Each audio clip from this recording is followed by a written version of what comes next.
have a goal, we have a vision. We want to make sure that vision goes into the future. We need to be able to utilize the resources that we have here for the good of the regional people, the people that drive by here every day and see it.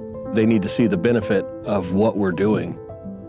We certainly learned from past generations. I think perseverance is the main lesson that we've learned, that the market goes up and down, the help you have available is better or worse. It all goes up and down, so you have to try and weather all of those one way or the other.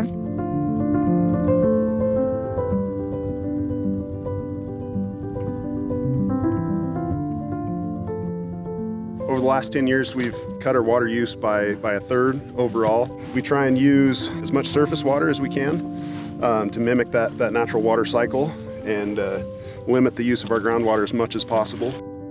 I think that really highlights the conservation that we're doing here. We have absolutely noticed an increase in wildlife here. Owls, mule deer. A few weeks ago, we saw some antelope come through here. That's a really good sign that our practices are bringing more wildlife here.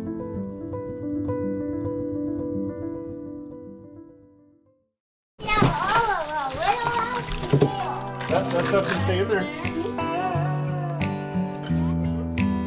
Economically, having the land here and the capacity to produce the food, there's just tons of environmental and economic benefit to being able to provide that locally versus far distances. To be able to create that food product for the community. It's not just something that shows up on the dinner table every night, but it actually requires a lot of hard work behind that. And it requires a lot of partnerships. That delivery of a local product to a local consumer is an example of why working lands and conservation are really inseparable. They get to feel that appreciation for the resources that they're looking at and understand that full circle of the resources that we have here. Diane and I knew we wanted a conservation easement long before we owned a piece of property. And that's about the time Eastern Sierra Land Trust was just starting. So we went to them. It was a fantastic experience. It was a learning experience on both of our parts in working through that process. The conservation easement is a tool. It is just another tool in the toolbox, and it's a negotiation.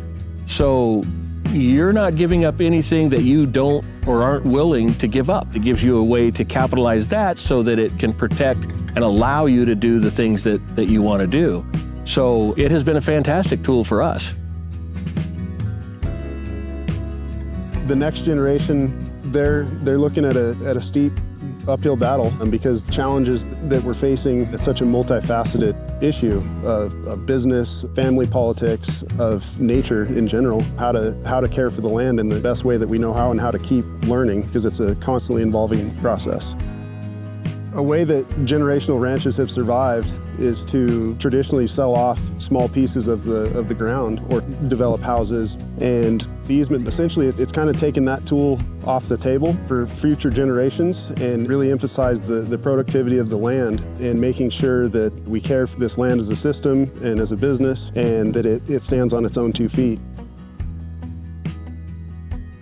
The ranch has been providing food for the local population for 150 years now, since 1870. We would like to see that continue even stronger.